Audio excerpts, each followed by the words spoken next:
সংসারের মধ্যে যেগুলো নিয়ে আমরা বেঁচে আছি মায়ার টানে আবদ্ধ হয়ে, মায়া মোহে পাগলের ন্যায় সংসারের ভিতরে আমরা অনিত্য বস্তুকে নিয়ে আমার আমার করছি,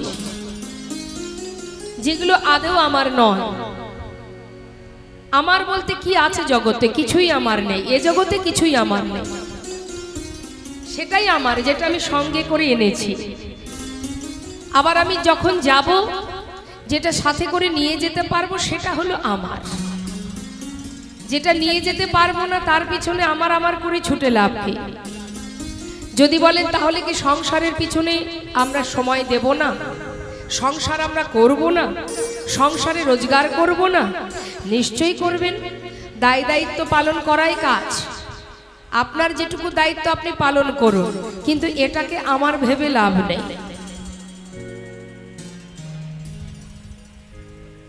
এটাকে আমার ভেবে লাভ নেই। কেন নেই? এ জগতে তুমিও কারোর নও, আর তারাও তোমার নয়। একটা বিচিত্র নাট্যমঞ্চে শুধুমাত্র অভিনয় করা। বৈষ্ণব মহাজন বললেন, আমার আমার করো বুঝিতে না পারো, আমাতে কি আছে রতন? কোন শক্তি বলে বেলায় চলি, বলে কিসের অভাবে হয় দেহ পতন? দেহের মাঝে আছে প্রাণেরই সঞ্চার, তাহাতেই বলি আমার আমার। প্রাণ গেলে হবে সবাকার, সব নেশারি সফল। চোখ বন্ধ করলে আর আমার বলতে কিছু থাকবে না। যত সময় দেহে প্রাণ আছে ততক্ষণ আমার আমার করব। যেদিন প্রাণ পাখিটা উড়ে চলে যাবে সেদিন আর আমার আমার করব না। কিন্তু প্রাণ পাখিটা যেখানে যাবে সেখানে গিয়ে তো বিচার সভায় বিচার হবে। আমাদের এই মর্তধামে যেমন বিচারালয় আছে, পাপ পুণ্যের বিচার হয়, সেখানেও কিন্তু বিচারালয় আছে, বিচার হবে। 84 লক্ষ জনই ভ্রমণ করে কত কষ্ট করে তবে এই সুন্দর দেহটা পাওয়া। এত সাধনার ধন একদিন দুদিন নয়, কত লক্ষ লক্ষ দিন তপস্যা করে সাধনা করে তারপরে এই সুন্দর দেহটা আমরা পেয়েছি। কলিহত জীবের আয়ু মাত্র 100 বছর। তাও সেই পর্যন্ত বাঁচবো কিনা সন্দেহ আছে, সময় খুবই কম বাবা। তাহলে সারা জীবন ধরে, যুগ যুগ ধরে আমরা সাধনা করে যে মানব দেহটা পেলাম, যে জন্য পেলাম, যে কাজের জন্য পেলাম, সে কাজটা আমরা করতে পারলাম না।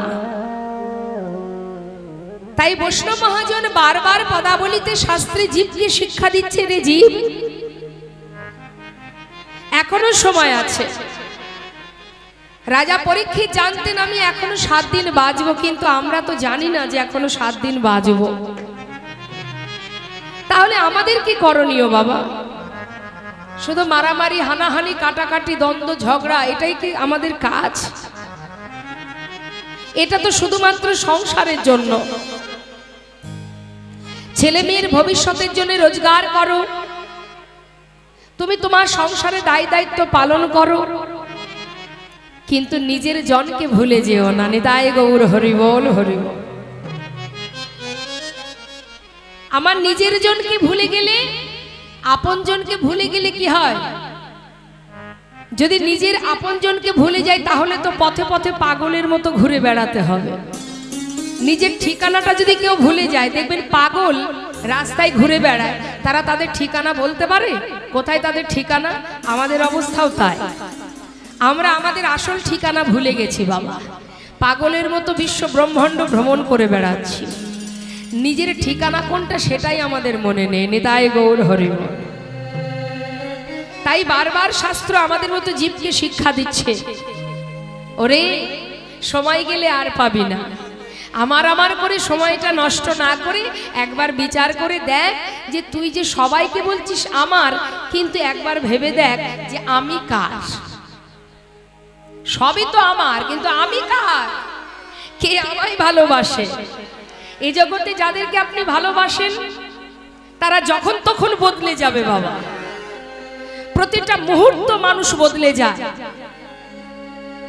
পরিস্থিতির সাথে সাথে। পরিস্থিতির সাথে সাথে মানুষ বদলায়, একজন বদলায় না। তার একটা প্রমাণ দিই। আস্তে কথা বলবেন না, কথা বললে কিন্তু মুশকিল।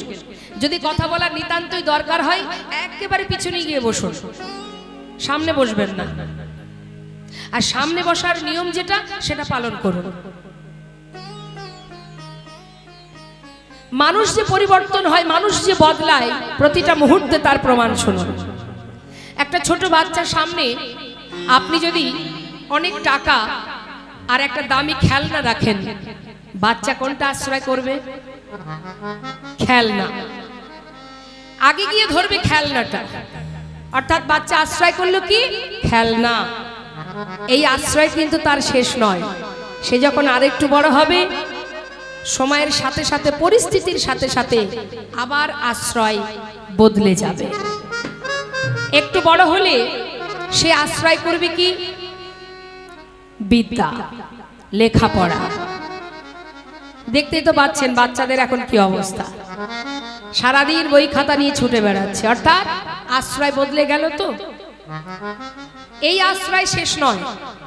আবার যখন আরো বড় হবে, পরিস্থিতির সাথে সাথে সে আবার বদলাবে। তখন সে আশ্রয় করবে কি? যখন আরো বড় হবে, টাকা কোথায় আছে? নিতাই গৌর হরি।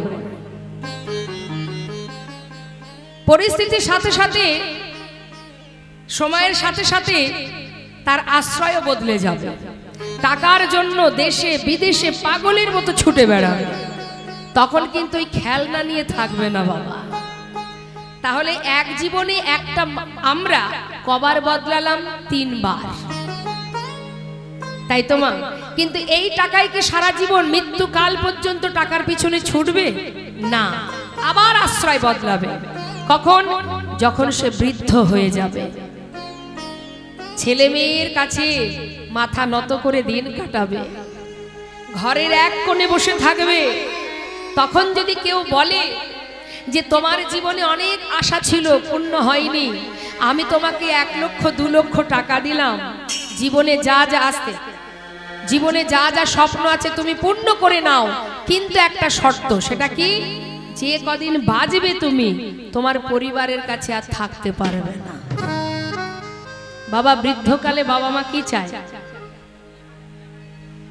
মনে করুন আর চলার শক্তি নেই, বৃদ্ধ হয়ে গেছে, হাতে লাঠি নিয়ে কোন রকমে হামাগুড়ি দিয়ে দিন কাটছে তার। সেই সময় কেউ যদি টাকার লোভ দেখায়, সে কি টাকার পিছনে ছুটে যাবে? বাবা, আমার আর টাকার দরকার নেই, যে কদিনে বাঁচবো আমি যেন আমার পরিবারের কাছে থাকতে পারি। তাহলে আশ্রয় বদলালো তো? কবার বদলালো এক জীবনে একটা মানুষ? পরিস্থিতির সাথে সাথে মানুষ বদলে যায়, কিন্তু একজন বদলায় না মা। যে কোনো পরিস্থিতিতেই সে আপনার কাছে থাকবেই। যাকে বিশ্বাস করলে, যাকে ভরসা করলে সর্বক্ষণ আপনারই কাছে সে আছে, যিনি আপনার দুঃখেও আছে, সুখেও আছে। সবাই আপনার থেকে চলে গেলেও একজন আপনাকে ছেড়ে যাবে না। কিন্তু সেই আপনজনকে আমরা চিনতে পারলাম না। একবারও ভাবলাম না যাদের জন্য এত কষ্ট করছি আদেও কি তারা আমায় ভালোবাসে? না, তুমি দিতে পারছো তাই ভালোবাসছি। যেদিন তুমি দিতে পারবে না, সেদিন থেকে তাদের কাছে তুমি বোঝা হয়ে যাবে। কিন্তু যাকে তুমি দিনন্তে একটি তুলসী পত্র চরণে দিয়ে গোবিন্দায় নমঃ বলে নিজেকে নিবেদন করছো না, যাকে দিনন্তে তুমি একবারও ডাকছো না, ভালোবাসছো না, তথাপিও সে তোমারই কাছে আছে। তুমি দেখতে পাচ্ছ না, এটা তোমার সমস্যা। কারণ আমাদের চোখের সামনে একটা মায়ার আবরণ আছে, মোহ ঘুমে ঘুমিয়ে আছি আমরা। তাই আপন কোনটি পর কোনটি চিনতে পারলাম না। এখনো সময় আছে, সাধু সঙ্গ করো তবে বুঝবে, গৌর চরণকে নিজের সম্পদ মনে করো তবে বুঝবে, না হলে বুঝবে না। শাস্ত্রে বললেন সাধু সঙ্গ সর্বশাস্ত্রে কয়, লব মাত্র সাধু সঙ্গে সর্বসিদ্ধি হয়। মহত্বের স্বভাব হয় তারিতে পামর, নিজ কার্য নয় তবু জান পর ঘর। যারা মহন্ত হয়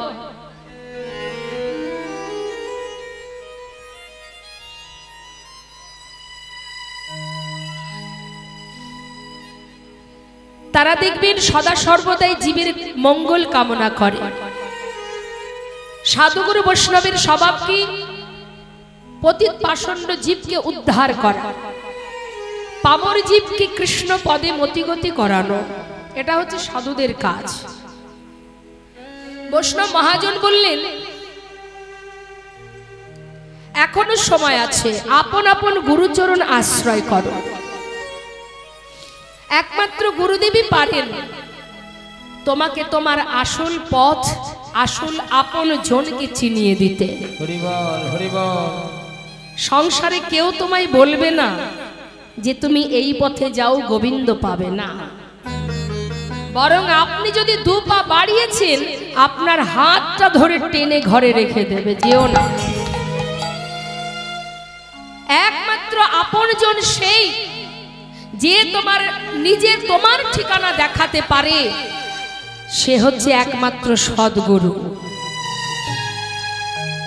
তারা জেনেছে, তারা বুঝেছে কোনটি আপন কোনটি পর। গুরুদেব তোমাকে পথ দেখাবে, কিন্তু হেঁটে যেতে হবে তোমাকে। বৈষ্ণব মহাজন বললেন এই ঘোর কলিযুগে জীবকে ভগবানের চরণে পৌঁছাতে গেলে কোনো কষ্ট করা লাগে না, কোনো কষ্ট নেই আমাদের। শুধু বদন ভরে হরি নাম করো আর নিজেকে সঁপে দাও তার চরণে, অর্পণ করো নিজেকে ভগবানের চরণে। আমার বলতে যা কিছু আমি তোমার চরণে সঁপে দিলাম, তুমি যেমনই রাখবে আমি তাতেই খুশি। আর কি করতে হবে? হরি নাম আস্বাদন করতে হবে, সাধু সঙ্গ করতে হবে, লীলা কথা শ্রবণ করতে হবে, না হলে আমাদের এই অচৈতন্য দেহের চৈতন্য হবে না। বৈষ্ণব মহাজন পদাবলিতে জগৎ জীবকে শিক্ষা দিয়ে তিনি পদাবলিতে লিখছেন, কি বলছেন? যদি কোনো জীব কৃষ্ণ নাম আস্বাদন করে, মানে শ্রবণ করে, হরিনাম শ্রবণ করলে তার মঙ্গল। হরিনাম শুনলে কি মঙ্গল মা? হরিনাম আস্বাদন করলে কি মঙ্গল? পদাবলিতে কি বলছে দেখুন, শাস্ত্রে বলছে হরিনাম আস্বাদন করো, নামের মাধ্যমেই তার পূজা, নামেই ছিলেন তিনি আচার্য, যার নাম ছিল নামাচার্য। তিনি এত এত ভক্তের মধ্যে অন্যতম ছিলেন, নামের আচার্য এই হরিদাস ঠাকুর। তাই হরিনাম দিয়ে যদি তুমি হরিনাম জপ করতে পারো, মহামন্ত্র জপ করতে পারো, সারাদিনে হাজার কাজের মধ্যে দিয়েও যদি তুমি হরিনাম জপ করো, বদনে নাম করতে থাকো, তাহলে কি হবে? একদিকে তোমার সংসারে দায়ী দায়িত্ব পালন হবে, আর একদিকে তোমার নিজের কাজও হবে। নিতাই গৌর হরি বল। তাই আজ শাস্ত্রী বৈষ্ণব মহাজন বললেন যে নাম শ্রবণ করলে কি হয়? হৃদয় মাঝে অজ্ঞানতার অন্ধকার দূর হয়। আর নাম গাইলে কি হয়? যে গৌরাঙ্গের নাম লয় তার হয় কৃষ্ণ প্রেমোদয়। গৌরাঙ্গের নাম লয় তার হয় কৃষ্ণ প্রেমোদয়। এই ঘোর কলিকালে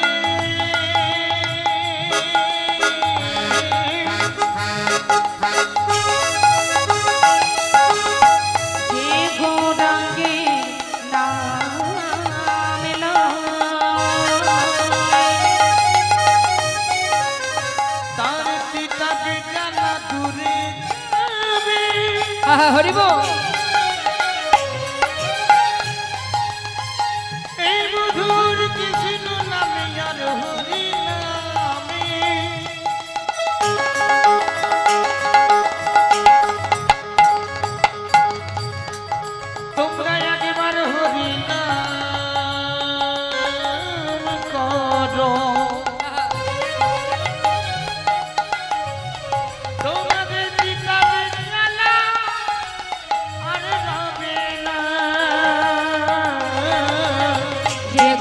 গৌরাঙ্গের নাম লয় তার হয় কৃষ্ণ প্রেমোদয়। যে গৌরাঙ্গের নাম লয় তার হয় কৃষ্ণ প্রেমোদয় গৌরাঙ্গের নামে লয় তার হয় কৃষ্ণ প্রেমের উদয়। তারে মই যাই বলিহারি আরে তারে মই যাই বলিহারি। ওই না তারে মই যাই বলিহারি ও তারে মই যাই বলিহারি। যদি বদনে কৃষ্ণ নাম গাওয়া যায়, হরি নাম করা যায়, কি হয়? হৃদয় মাঝে কৃষ্ণ প্রেমের উদয় হয়। একবার মধুমাখা হরিনাম জপ করে দেখবেন, যতক্ষণ আপনি বদনে হরিনাম করবেন, নাম যখন আপনি জিহ্বাতে উচ্চারণ করবেন, হৃদয় মাঝে একটা শুদ্ধ প্রেমের উদয় হয়, যেটাকে বলা হয় কৃষ্ণ প্রেম। গোবিন্দের প্রতি একটা শুদ্ধ প্রেম, নিষ্কিঞ্চন প্রেম তৈরি হয় যদি বদনে হরিনাম জপ করা যায়। কিন্তু হ্যাঁ, এই যে তুমি নাম জপ করবে, তার আগের কাজ কি? নিজেকে সঁপে দাও, নিজেকে তার চরণে সঁপে দাও। আমরা যদি ভগবানের নাম করতে গিয়ে তার পিছনে আমাদের অহংকার জন্মে যায়, যে আমি ভগবানের নাম করছি, আমি বড় ভক্ত, আমি ভগবানের সেবা দিচ্ছি, আমি বড় ভক্ত, আছে না বাবা? এ জগতে অনেকেই আছে দেখবেন, একটু শাস্ত্র পড়লে নিজেকে পণ্ডিত মনে করে। আমি বুঝতে পারি না, যে ভগবানের রথের সারথি অর্জুনের রথের সারথি গোবিন্দ, সেই অর্জুন এত বড় ভক্ত হয়েও যে কিনা যার চরণতলে গঙ্গার সৃষ্টি, তার চরণ না ধরে গিয়েছিল গঙ্গা স্নান করতে, তাহলে এত বড় ভক্ত যে যার রথে বসে আছে সারথি হয়ে গোবিন্দ, সে এত বড় ভক্ত হয়ে গোবিন্দকে চিনতে পারলো না। আর আমরা একটু শাস্ত্র পড়ে নিজেদেরকে আমরা পণ্ডিত মনে করি। অত সহজ? ভক্ত বললেই ভক্ত হওয়া যায় না। যারা যুগ যুগ ধরে সাধনা করছে বনে জঙ্গলে, যে গোবিন্দের চরণ পাবার জন্য, তারা গোবিন্দের চরণ পাচ্ছে না। আর আমরা সংসারের মধ্যে, মোহের মধ্যে জীবনটা কাটাচ্ছি সুখে স্বাচ্ছন্দ্যে। দিনে একবার ভগবানকে দুবার সেবা দিয়ে নামের মালা হাতে করে জপ করছি, আর মনের মধ্যে হিংসা জমা আছে, কার ভালো হলো, কার উন্নতি হলো, আমার কেন হলো না। কি করে হবে সে ভক্ত? সবার আগে মাথায় রাখতে হবে, মহাপ্রভু নিজে বলেছিলেন, স্বরগোস্বামীর মধ্যে একজন গোস্বামী, যার নাম রঘুনাথ দাস গোস্বামী। রঘুনাথ তৃণাদপি শুনেছেন তরুরিব সহিষ্ণ নামানির মানদেন কীর্তনীয় সদা হরি। হরিবল হরিবল। এটাকে গলার মালা করো, তবে তো তুমি ভক্ত হতে পারবে। আছে এই স্বভাবগুলো আমাদের মধ্যে? নিজেকে ভক্ত বলে জাহির করা মানেই অহংকার। আর অহংকার যখনই আসবে, সেই দিন থেকে, সেই মুহূর্ত থেকে পতনের সৃষ্টি হবে। বৃক্ষের ন্যায় সহিষ্ণুতা থাকতে হবে তোমার মধ্যে। একটা বৃক্ষ থেকে আমরা ফল ছিঁড়ে নিই, ডগা কেটে নিই। যেমন একটা লাউ গাছ, একটা লাউ গাছ থেকে ফলও ছিঁড়ে নিচ্ছি, ডগাও কেটে দিচ্ছি, তথাপিও সেই জায়গা থেকে নতুন ডগা বাহির হচ্ছে, আবার সাধুগুরু বৈষ্ণবের ভগবানের সেবায় লাগছে। হরিবল হরিবল। ঠিক তেমন তোমার ভিতরে সহিষ্ণুতা রাখতে হবে। আর কি?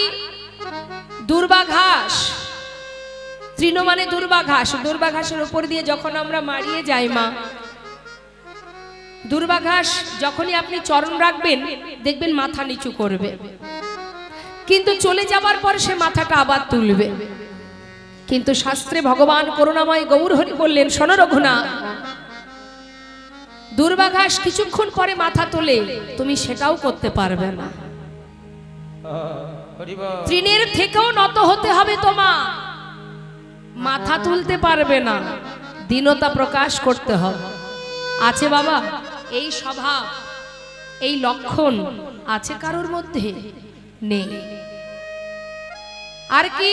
অমানির মানদেন, যাকে সবাই ঘৃণা করে তুমি তাকে মান দেবে, এটা বৈষ্ণবের স্বভাব। হরিদাস ঠাকুরকে বৈষ্ণব সমাজ যারা দেখলে দূর থেকে হেঁটে চলে যেত, কারণ মুসলমান কুলে জন্ম নিয়েছিল তো। হরিদাস ঠাকুরকে একই আসনে বসে সেবা করত না বৈষ্ণবগণ। সেই হরিদাসকে মহাপ্রভু নিজে কোলের মধ্যে করে নিয়ে পুরীধামে জগন্নাথ মন্দিরের ভিতরে প্রবেশ করেছিলেন। হরি বল, হরি বল। তাই এই যে দীনতা, যাকে কেউ মান দেয় না তুমি মান দেবে, উঁচু নিচু ভেদাভেদ রাখলে হবে না। দীনতা প্রকাশ করো, অহংকার দূরীভূত করো, সর্বদাই কৃষ্ণ নাম উচ্চারণ করো, বদলে নাম করো। আমার আমার করেই তো দিনটা কেটে গেল।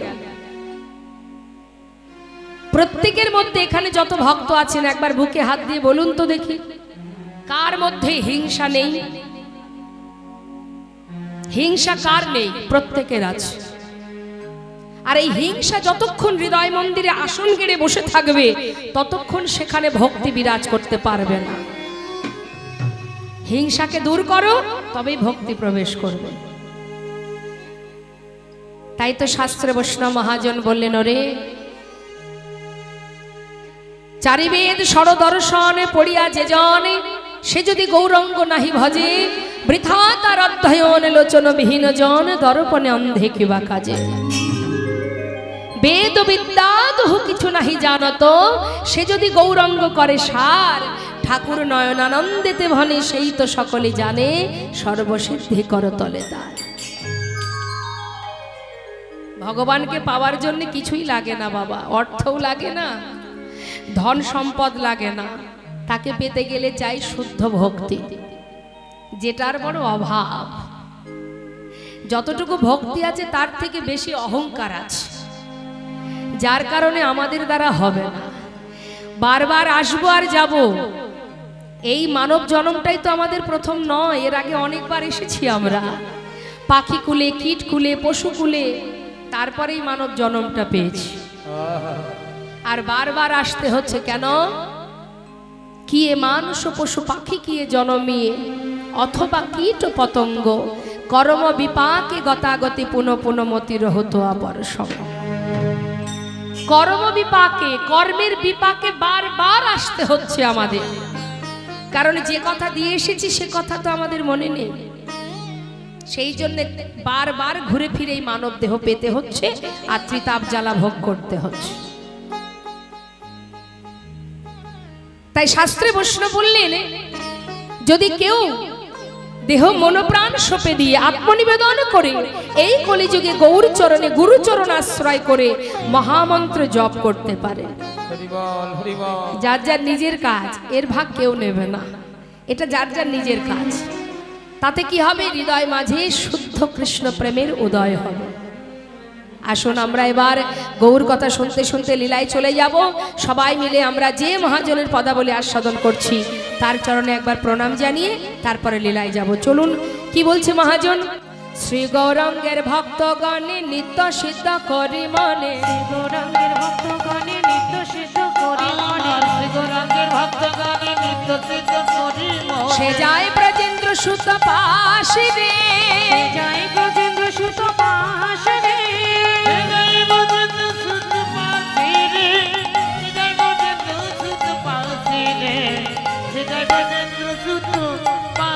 আহা গৌর মণ্ডল ভূমি যে বাজানে চিন্তামণি, গৌর মণ্ডল ভূমি যে বাজানে চিন্তামণি, আহা গৌর মণ্ডল ভূমি যে বাজানে চিন্তামণি, তার হয় ব্রজধামে বাস রে, তার হয় ব্রজধামে বাস রে, তার হয় ব্রজধামে বাস রে, তার হয় ব্রজধামে বাস রে, তার হয় ব্রজধামে বাস।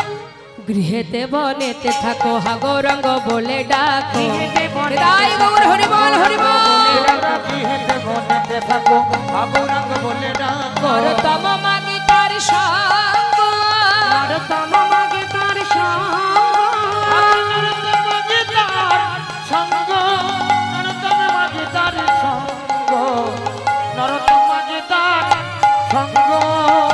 ঠাকুর নরোত্তম দাসের এই পদাবলী দিয়ে আমরা গৌরচন্দ্রিকাকে বিশ্রাম রেখে এবার আমরা চলে যাব সবাই লীলা কথায়। সবাই মিলে একবার উলুধ্বনি হরিধ্বনি করবেন, দুটি বাহু তুলে হরি বল নিতাই গৌর হরি বল, গৌর হরি বল।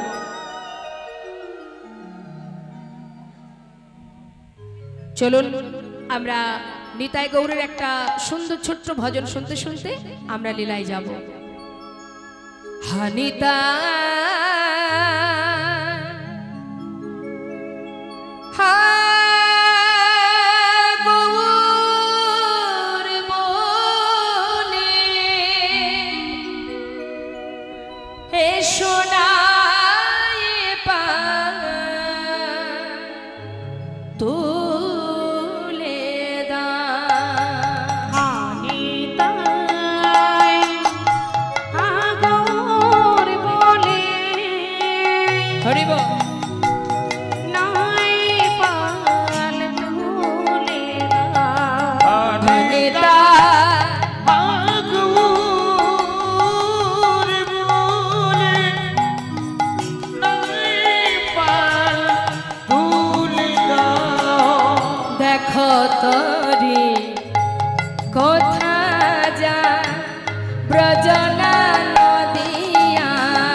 কে কে গেছেন নবদ্বীপে একটু হাত তুলে দেখান।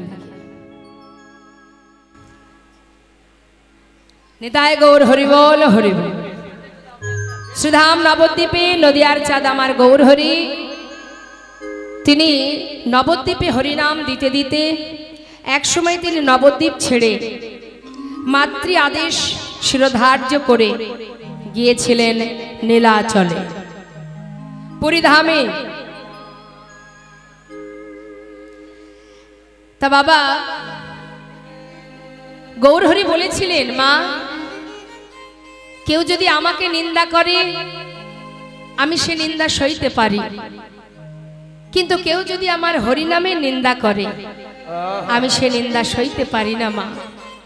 তাই আমি চিরতরে নবদ্বীপ ছেড়ে একসময় চলে যাব।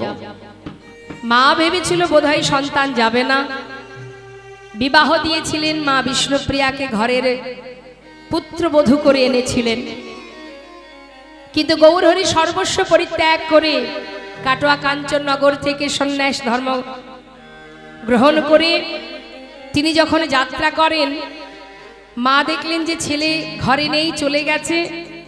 সন্তান শোকে মা সচিমা তিনি গঙ্গায় প্রাণ বিসর্জন করতে যান। নিত্যানন্দ প্রভু বলেছিলেন, মা এমন করে নিজেকে বিসর্জন করো না, ভাই যত দূরেই থাক, যেখানেই যাক, আমি তোমার কাছে ধরে আনব। মাকে সান্ত্বনা দিয়ে পথের মাঝখান থেকে নিমাইকে ধরে শান্তিপুরে অদ্বৈত প্রভুর গৃহে মায়ের সঙ্গে তার মিলন হয়। মা দেখছে ছেলে সন্ন্যাসী হয়ে গেছে, তাই দেখে মার দুটি নয়ন দিয়ে অশ্রু বিগলিত হচ্ছে। গৌরহরি বললেন, মা তুমি কেঁদো না, আমি তোমার সঙ্গে নবদ্বীপে চলে যাব। মা বললেন, আমি বেঁচে থাকতে মিশ্র কুলবংশে এমন অকল্যাণ কি করে হতে দেব বাবা? যে ছেলে সন্ন্যাসী হয়ে যায় তার তো আর ঘরে মন বসে না। তাহলে তুমি বিদায় দাও মা, আমি বৃন্দাবনে যাই। না, বৃন্দাবনের অনুমতি দেব না।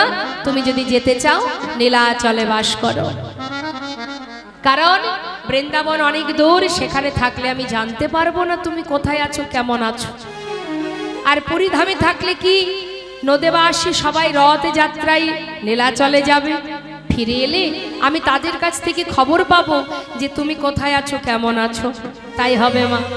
তাই মায়ের কথা মতো গৌরহরি নীলাচলে চলে যান। কিন্তু তিনি একা যাননি বাবা, সঙ্গে গিয়েছিল অগণিত ভক্ত, যারা নবদ্বীপে গৌরহরির কাছেই থাকতেন সদা সর্বদাই। প্রভুকে ছাড়া যারা এক মুহূর্ত দিন কাটাতো না, তারাও প্রভুকে একা যেতে দেখে তারা কি করে থাকবে? ভক্তকে ভগবানকে ছেড়ে থাকতে পারে? তাই ভক্তরাও তাদের পরিবার ত্যাগ করে গৌরহরিকে সম্বল করে ঘর ছেড়ে পথে নেমেছিলেন। সবাইকে সাথে করে নিয়ে গৌরহরি ওই নীলাচলে জগন্নাথ মন্দিরের সামনে দাঁড়িয়ে প্রতিদিন প্রভাতে জগন্নাথ দর্শন করেন। আজও তিনি জগন্নাথ দর্শন করছেন আর ভক্তদের নিয়ে ওই নীলাচলের মাঠে আনন্দে হরিনামে কৃষ্ণ নামে আলোকিত করছে। প্রভাত সময় হলো, তোমরা কৃষ্ণ কৃষ্ণ বলো। প্রভাত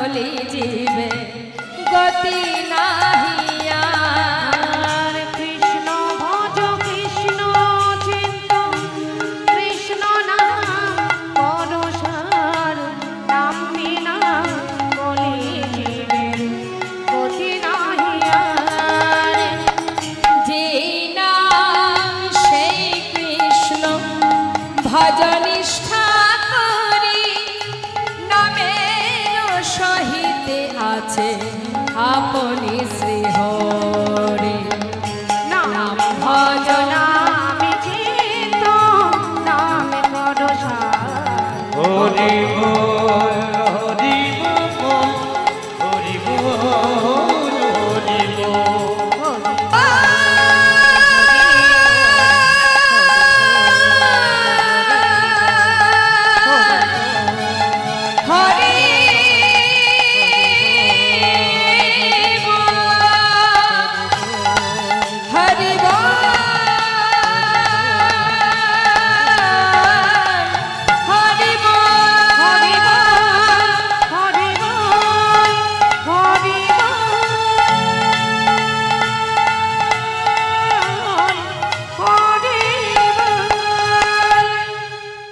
সবাইকে নিয়ে একসঙ্গে নীলাচলের মাঠ আলোকিত হরি নামে কৃষ্ণ নামে।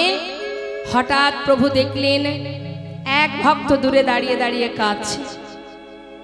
ধীরে ধীরে তার কাছে গিয়ে দাঁড়ালেন প্রভু। জিজ্ঞাসা করলেন, গৌরহরি কে তুমি?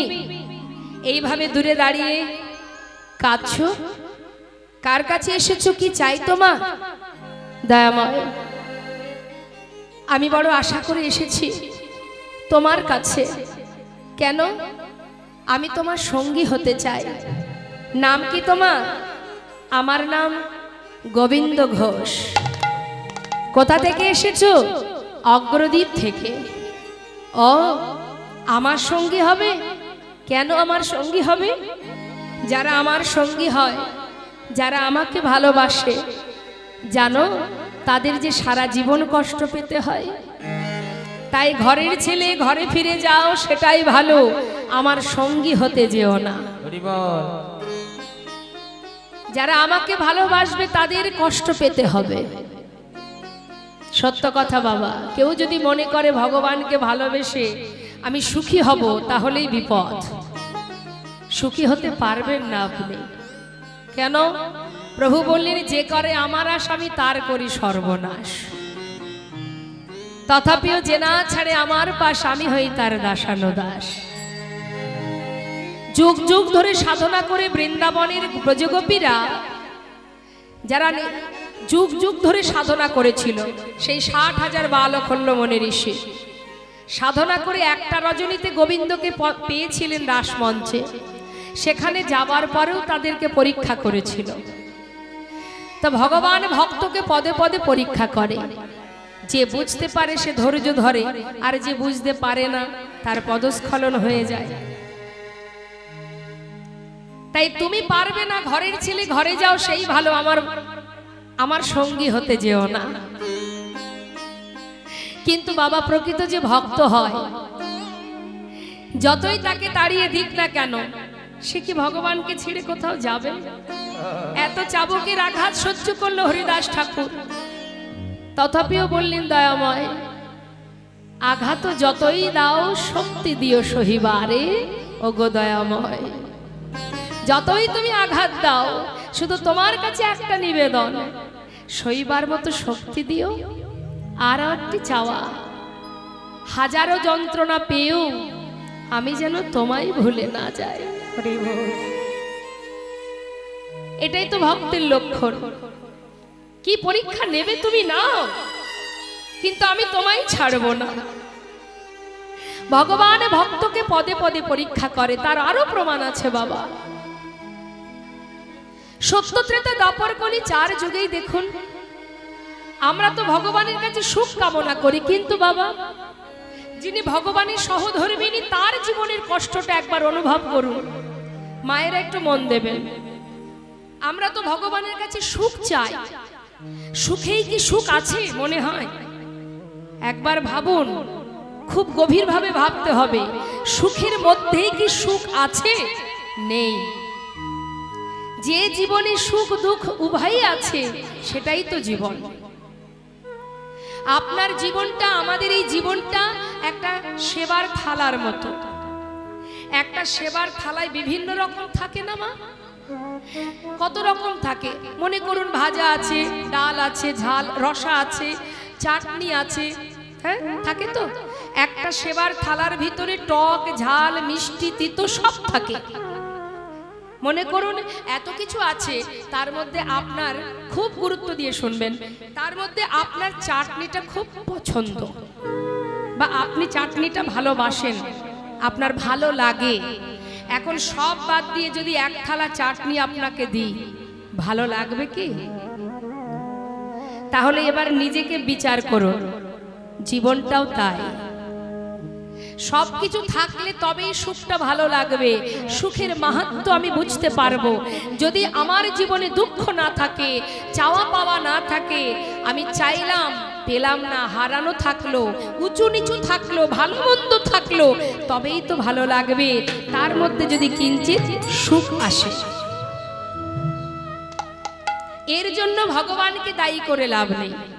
আমাদের জীবনে কষ্ট এলে ভগবানকে দায়ী করি। আস্তে, আমাদের জীবনে কষ্ট এলে আমরা ভগবানকে জানাই, তোমার জন্য এটা হয়েছে। আর যখন সুখ আসে তখন কি বলি? এটা আমার জন্য হয়েছে। নিতাই গৌর হরি। বলি না, আমি করেছি তাই হয়েছে। আর যখন দুঃখ আসবে তখন বলবে, হে প্রভু তুমি কেন করলে এমন? दुखेर समय भगवान दुख पैसे हरि भजे सुख न भजे कई सुख में जे हरि भजे दुख कहाँ से है रे मनवा दुख कहाँ से। सुखेर समय भगवान के डाकी ना भालोबासी ना दुखेर समय ताके डाकी तार उपरे आंगुल तुली तुमी करेछो। किन्तु बाबा आमादेर जीवने सुख दुख दुई भाई आशा जावा करबेई। चिरकाल कारोर काछे दुख थाके ना चिरकाल कारोर काछे सुखो थाके ना। आज यदि आपनार जीवने सुख थाके जानबेन दरजार बाइरे दुख दाड़िये आछे। समय होले सुख चले जाबे दुख ढुके जाबे। आबार दुख चिरकाल थाकबे ना आबार बाइरे दाड़िये आछे सुख। समय होले दुख चले जाबे सुख ढुके जाबे। যেমন দিনের পরে রাত রাতের পরে দিন আসে আসবেই তুমি কাউকে আটকে রাখতে পারবে না। তাই আমাদের উচিত কি মেনে নিয়ে চলা সবাইকে মানিয়ে নিয়ে চলাই আমাদের উচিত। যেমন গরমের সময় আমরা কুলারের ব্যবস্থা করেছি এসির ব্যবস্থা করেছি তার জন্য তো আর গোবিন্দের দিকে আঙুল তুলছি না কেন এত গরম দিয়েছো আজ থেকে তোমাকে আর সেবা দেব না না মেনে নাও। আবার যদি জীবনে এই যেমন শীতের সময় আমরা কি করি ঠান্ডাকে বলতে পারি চলে যাও উপায় নেই সঙ্গে থাকবে গরম পোশাক পরলাম এটা হচ্ছে তার সঙ্গে মানিয়ে নিয়ে চলা এটা আমাদের উচিত। এর জন্য কাউকে দোষারোপ করে লাভ নেই। আমার জীবনে দুঃখ কেন আসছে নিশ্চয়ই এর পিছনে কোনো কারণ আছে যে কারণের খোঁজ আমি নিতে জানি না একজন জানে। ভগবান যেটাই করে তার পিছনে কারণ থাকে বাবা কারণ ছাড়া তিনি কিছু করেন না। তুমি ভগবানের ভক্ত হবে কিন্তু তোমাকে ভগবান পরীক্ষা করবে না এটা কি করে হয়। আপনার ঘরের সামনে ছোট ছোট বাচ্চারা খেলা করছে একটু মন দেবেন মা এত সুন্দর খেলছে ছোট্ট ছোট্ট শিশুরা আপনার এত ভালো লাগলো আপনি খুশি হয়ে তাদেরকে খাবার কিনে দিলেন। তো খাবারটা যখন কিনে দেবেন শুধু কি নিজের বাচ্চাকে দেবেন না সবাইকে দেবেন। খাবারটা দেবার সময় আপনি সবাইকে দিলেন মনে করুন কিছু সময় দেখা গেল কিছুক্ষণ পর আপনি দেখছেন যে তাদের মধ্যে মারামারি হচ্ছে তা সেখানে আপনার বাচ্চাও আছে তাদের মধ্যে হাতাহাতি হচ্ছে আপনি ছুটে গিয়ে কার হাতটা আগে ধরবেন নিজের বাচ্চার হাতটা আগে ধরবেন তাই না। অন্যকে তো শাসন করবেন না সবার আগে নিজের বাচ্চাকে শাসন করবেন। তাহলে নিজের বাচ্চার হাতটা ধরে কি করবেন প্রয়োজনে তাকে হয়তো একটা চড়ও দিলেন কেন দিলেন তার ভালোর জন্য যে তুই অন্যায় করছিস।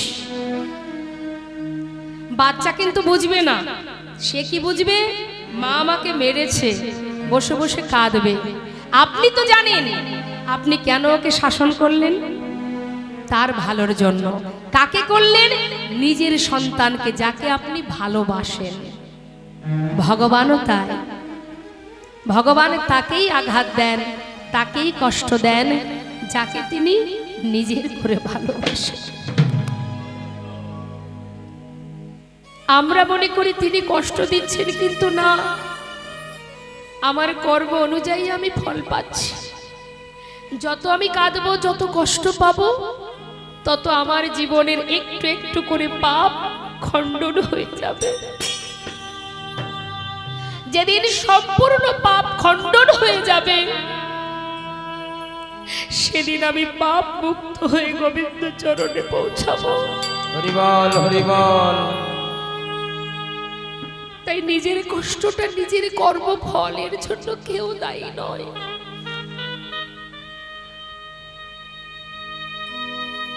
তাই আজ শ্রীধাম নবদ্বীপে মা বিষ্ণুপ্রিয়া গৌর হরিকে কাছে পাওয়া মাত্রই ফুলশয্যা রাত্রে মহাপ্রভু চলে গেলেন। সারা জীবন মা বিষ্ণুপ্রিয়া ভগবানের সহধর্মিণী হয়ে কিভাবে জীবন কাটিয়েছে মা নবদ্বীপে গিয়ে দেখবেন। প্রভুকে সেবা দেবার জন্য প্রভু তো চলে গেলেন চার দেওয়ালের মধ্যে নিজেকে বেঁধে রাখত সারাদিনে মহামন্ত্র জপ করত হরিনাম জপ করত 16 নাম 32 অক্ষরে শেষ হলেই একটা করে তন্ডুল মানে চাল আলাদা করে রাখত। এইভাবে সারাদিন হরিনাম মহামন্ত্র জপ করার শেষে যেটুকু তণ্ডুল হতো সেটাকে রন্ধন করে মা সচিমা, শাশুড়ি মা সচিমাকে দিতেন। বাড়িতে যে কাজের লোক ছিল ঈশান, তাকে দিতেন। তারপরে যেটুকু বেঁচে থাকতো মা বিষ্ণুপ্রিয়া সেবা করত। কেন করত? শুধু এই প্রাণটাকে বাঁচিয়ে রাখার জন্য, যাতে আমি বেঁচে থাকা মানে আমি আমার প্রভুর সেবা করতে পারবো।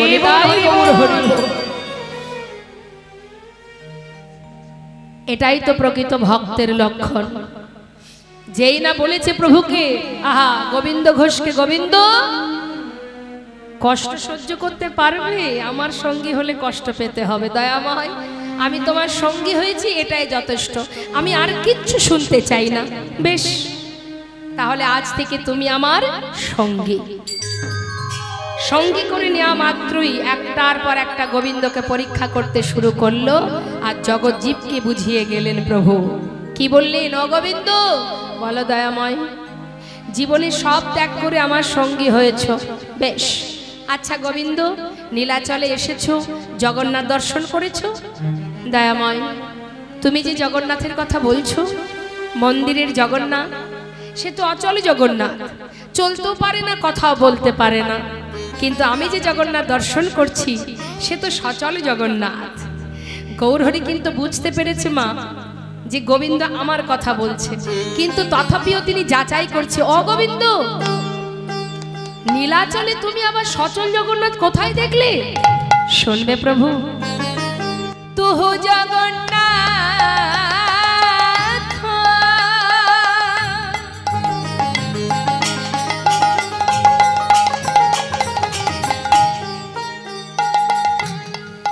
অগদয়া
তোমার কাছে শুধু আমার একটা নিবেদন, তুমি আমার মাধব, তুমি আমার জগন্নাথ, তোমার ওই চরণে যখন শরণ নিয়েছি, যেন আমাকে তোমার চরণ ছাড়া করো না। বেশ গোবিন্দ, আজ থেকে আমি তোমাকে আমার চরণ ছাড়া করব না। আচ্ছা গোবিন্দ, তুমি বলতে পারো আজকের এই দিনটা কোন দিন? হ্যাঁ প্রভু, আজকের এই দিনটা হলো শুভ বিজয়া দশমী তিথি। সোনা গোবিন্দ, আজই আমরা এই নীলাচল ছেড়ে কিছুদিনের জন্য তীর্থে যাব। দয়াময়, তুমি যাবে, আমিও তোমার সঙ্গে যাব। বেশ, তাহলে চলো। গৌরহরি গোবিন্দ ঘোষকে দেখে বাবা তার মনে পড়ে গেছে পুরবের কথা। এই গোবিন্দ ঘোষ কে ছিলেন জানেন মা? দাপর যুগে যিনি কিনা রাসমঞ্চে গোবিন্দ যেদিন রাস করেন সেদিন প্রত্যেকটা গোপীর মনে অহংকার জন্মেছিল যে আজকের এই রজনীতে গোবিন্দ আমার। প্রত্যেকটা গোপী ভেবেছিল। ভগবান বললেন, আমি তো কারোর একার নই, তোমাদের মনে অহংকার এসেছে, আর যেখানে অহংকার আমি সেখানে থাকতে পারবো না। সমস্ত গোপীকে ফেলে রাধারানীকে নিয়ে অন্তর্ধান হয়েছিলেন। যেই না অন্তর্ধান হয়েছে, রাধারানীর মধ্যে অহংকার জন্মে গেছে। কেন? এত এত গোপী থাকতে গোবিন্দ শুধু আমাকে নিয়ে এলো, তাহলে আমার বধূ শুধু আমার। গোবিন্দ বলেন, হে রাধে, মনে মনে আমি তো তোমারও একার নই। যে আমাকে তোমার মতো করে যদি কেউ ভালোবাসে, যেই ডাকুক, যে ভালোবাসো, তৎক্ষণাৎ আমি তারও হয়ে যাই। তাই আমি তোমারও একার নই। তোমার ভিতরে যখন অহংকার, আমি তোমাকেও ত্যাগ করব। শ্রীমতী রাধারানীকে ফেলে গোবিন্দ একা অন্তর্ধান হলেন। ঠিক সেই সময় রাসমঞ্চে যত গোপী গোবিন্দকে না পেয়ে তারা বনের ভিতরে খুঁজতে খুঁজতে দেখছে রাধারানী একা একা বসে আছে গভীর অরণ্যে। বধূকে চিৎকার করে ডাকছে আর কাঁদছে। সখীদের মধ্যে এক সখী যার নাম রণতুঙ্গা, সে গিয়ে জিজ্ঞাসা করলেন, এই রায়, তুই একা একা বসে আছিস, বধূ কোথায়? জানি না সখী, কোথায় যে চলে গেল। সে কি রে, তোর বধূ তোকে ফেলে চলে গেল? তোকে বলেও যায়নি? এই গভীর বনের মধ্যে একা বসে আছিস? কি রে, এই বধূকে তুই এত ভালোবাসিস যে তোকে না বলে গভীর অরণ্যে একা ফেলে চলে গেল? রায়ধনী, তোর বধূ যদি তোর কাছে আর ফিরে না আসে, তাহলে তোর কি হবে? শ্রীমতী রাধারানী বলেছিলেন, তবে শোন, তাকে কাছে পেয়ে হারানোর যে কি যন্ত্রণা তুই বুঝবি না। তাই যে প্রশ্নের উত্তরটি তুই আমার কাছে জানতে চাইলি, আমি তোকে অভিশাপ করলাম। এই প্রশ্নের উত্তর একদিন তুই নিজেই জানতে পারবি, যেদিন আমার মতো তাকে কাছে পেয়ে আবার তাকে তুই হারাবেন। তাই গৌর হরি বল। সেই রণতুঙ্গা গোপী কিন্তু গোবিন্দ ঘোষ। গৌর হরি দেখলেন, যদি রণতুঙ্গাকে অর্থাৎ গোবিন্দকে নিজের সঙ্গী করে না নি, তাহলে রাধারানীর অভিশাপ মিথ্যা হয়ে যাবে। গোবিন্দ বল, দয়াময়, জীবনে দুঃখ কষ্ট আসলে সইতে পারবে তো? প্রভু, তোমার সঙ্গী হয়েছি এটাই যথেষ্ট, তাতে আর দুঃখ কিসের, কষ্ট কিসের? তাহলে চলো, আর দেরি কেন, চলো আমরা সবাই মিলে নীলাচল থেকে তীর্থে যাত্রা করি। তাই হবে দয়াময় অগণিত ভক্তগণকে নিয়ে নীলাচল থেকে যাত্রা করলেন। গৌর হরি যাচ্ছেন কৃষ্ণ বলতে বলতে, ভক্তরা যাচ্ছেন গৌর নাম গাইতে গাইতে। সবাই মিলে একবার আমরা গাইব, দুটি বাহু তুলে, প্রত্যেকে তুলুন। হ্যাঁ, গৌর হরি বল, গৌর হরি বল, গৌর হরি বল, গৌর হরি বল, গৌর হরি বল, গৌর হরি বল, গৌর হরি বল, হরি হরি বল, গৌর হরি বল, হরি হরি বল, গৌর হরি বল, বল গৌর হরি বল, গৌর হরি বল, বল গৌর হরি বল, গৌর হরি বল, গৌর হরি বল, একবার গৌর হরি বল, হরি হরি বল, গৌর হরি বল, গৌর হরি বল, গৌর হরি বল, বল গৌর হরি বল, নিতাই গৌর হরি বল, হরি বল। ভক্তরা যাচ্ছে গৌর নাম গাইতে গাইতে, গৌর হরি যাচ্ছেন কৃষ্ণ নাম গাইতে গাইতে। যেতে যেতে হলো কি মা, বেশ কিছুটা দূরে গিয়ে হঠাৎ গৌর হরি অনেক দূর এগিয়ে গেছে আর ভক্তরা পিছনে পড়েছে। ভক্তরা দেখছে কি, প্রভু যদি এইভাবে আগে আগে যায়, তাহলে তো আমরা তো ঠিকঠাক পথঘাট চিনি না, যদি পথ ভুলে যায়।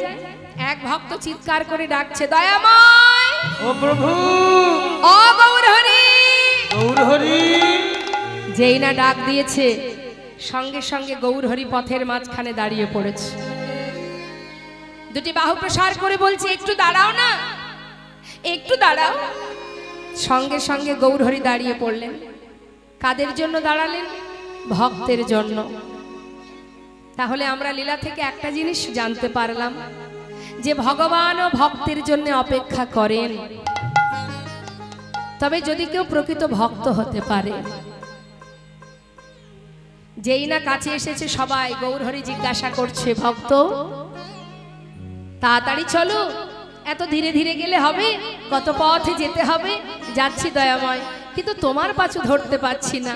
বেশ, আবার গোবিন্দ ঘোষের কাছে গিয়ে দাঁড়িয়েছে। গোবিন্দ, বলো গৌরহরি, জীবনের সর্বস্ব পরিত্যাগ করে আমার সঙ্গী হয়েছ, তোমার মনে আর কোনো বাসনা টাসনা আছে নাকি? থাকলে বলতে পারো। গোবিন্দ ঘোষ বলছে, দয়াময়, বাসনা কার থাকে না? সবারই বাসনা থাকে, আমারও আছে। তাই বুঝি? তাহলে বাসনা তোমার আছে। ও গোবিন্দ, কি বাসনা তোমার? হরি বল, হরি বল। কি চাইছে, কি বাসনা? বাবা ভগবান যদি আমাদের কাছে এসে বলে, বলো ভক্ত তোমাদের মনে কি বাসনা, আমরা কি চাইব? কি চাই আমরা? মায়েরা বলুন দেখি, যদি আপনাদের কাছে ভগবান এসে বলে, বলো ভক্ত তোমরা কি চাও, যা চাইবে তাই দেব, কি চাইবেন আপনারা? কৃষ্ণ ভক্তি চাইবেন?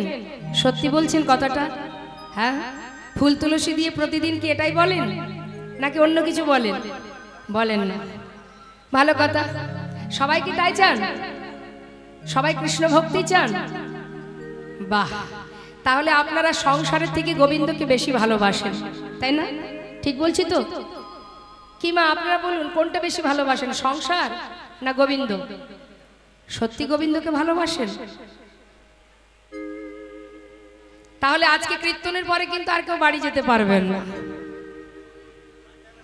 গোবিন্দকেই যদি ভালোবাসবো, তাহলে আর ওখানে ফিরে যেয়ে লাভ কি? যারা গোবিন্দকে ভালোবাসে তারা কেউ সংসারে ফিরে যায়নি। যেমন সরগোস্বামী, কেউ তো আর আমার আপনার মতো দিনহীন কাঙাল ছিল না। তারা বড় বড় জমিদার ছিল, এত সুখ ছিল, এত শান্তি, এত তৃপ্তি, সব ফেলে একটা ছিন্ন বসন পরে সব ফেলে গেলেন বৃন্দাবন। কেন? তারা ইহ জগতের সংসারের চায়ে সংসার থেকেও বেশি ভালোবাসে গোবিন্দকে, তাই তারা চলে গেছে। তাহলে কীর্তনের পরে আর কেউ বাড়ি যাবেন না তো? বাড়ি নেই, তা যান কোথায়?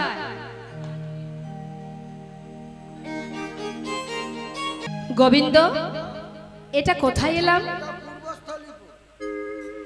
ও, এটা পূর্বস্থলী। যাক যাক, শোনো গোবিন্দ, তুমি এক কাজ করো, আমাদের সবার সেবার ব্যবস্থা করো। যেই না বলেছে সেবার ব্যবস্থা করো, গোবিন্দ ঘোষ মনে মনে চিন্তা করছে, প্রভু তুমি তো বললে বটে, একবারও তো চিন্তা করলে না আমি একা কি করে এত ভক্তের সেবার ব্যবস্থা করব? তুমি সব দায়িত্ব তুমি আমার ঘাড়ে চাপিয়ে দিলে। এত ভক্তের আয়োজন, সেবার আয়োজন আমি একা কি করে করব? এটা তুমি একবারও ভাবলে না? কিন্তু যার ভাবনা তো সেই ভাবে মা, যার ভাবনা সেই ভাবে। গৌরহরির যেদিন বিবাহ হয় মা, দিনে দিনে ঠিক হলো। কাশীনাথ ঘটক গিয়ে মালঞ্চ পাড়ায় বলে এলো, যেদিন দেখা সেই দিন গোধূলি লগ্নে বিবাহ। বলো দেখি মা, সচিমা চিন্তায় পড়ে গেল যে আজকে কি খাবো, সেই চালটুকু ঘরে নেই। তুই যে বিবাহের আয়োজন করলি, কিন্তু এত বরযাত্রী ইত্যাদি ইত্যাদি কত আত্মীয় স্বজন, তাদের খাওয়াবোটা কি? কিন্তু যার চিন্তা তো সেই করে। সেই সময় বাবা, সেই সময় ওই বিবাহের খবর পেয়ে যিনি এসে উপস্থিত হলেন, হাতির পিঠে চেপে বুদ্ধিমন্ত খা, তিনি এসে বললেন, তখন তিনি রাজা ছিলেন, বললেন মা, প্রভুর সেবার সমস্ত খরচা দায় দায়িত্ব আমার বাসনা, প্রভুর বিবাহেতে যা কিছু খরচ সব আমি বহন করব। নিতাই গৌর হরি বল। তা যার ভাবনা তো সেই ভাবে, শুধু তোমাকে এগিয়ে যেতে হবে। যেই না বলেছে সেবার আয়োজন করো, গোবিন্দ ঘোষ চিন্তায় পড়ে গেছে, আমি কি করে কি করব। আর এদিকে প্রভু পূর্বস্থলীতে আসা মাত্রই সেই খবর চলে গেছে নদিয়াতে। নিতাই গৌর হরি। নবদ্বীপ থেকে পূর্বস্থলী বেশি দূর নয় বাবা, খবর পাওয়া মাত্রই নদেবাসী সবাই যাচ্ছে গৌর দর্শন। কিন্তু তারা তো প্রভুকে খুব ভালোবাসেন, তাই খালি হাতে কেউ যাচ্ছেন না। যার যেমন ক্ষমতা কিছু না কিছু প্রভু সেবার জন্য নিয়ে যাচ্ছে। আর তাই না দেখে মহাজন বলছে, দেখো আনন্দে ধাওলো সবে আমার গৌরাঙ্গ দেখিতে গো, গৌরাঙ্গ দেখিতে আনন্দে ধাওলো সবে আমার গৌরাঙ্গ দেখিতে গো, গৌরাঙ্গ দেখিতে গৌর গৌর গৌর বলে গৌর গৌর গৌর বলে যায় নাচিতে নাচিতে নাচিতে কেহ নাচে কেহ গায়, কেহ বলে হরি রে, কেহ বলে হরি।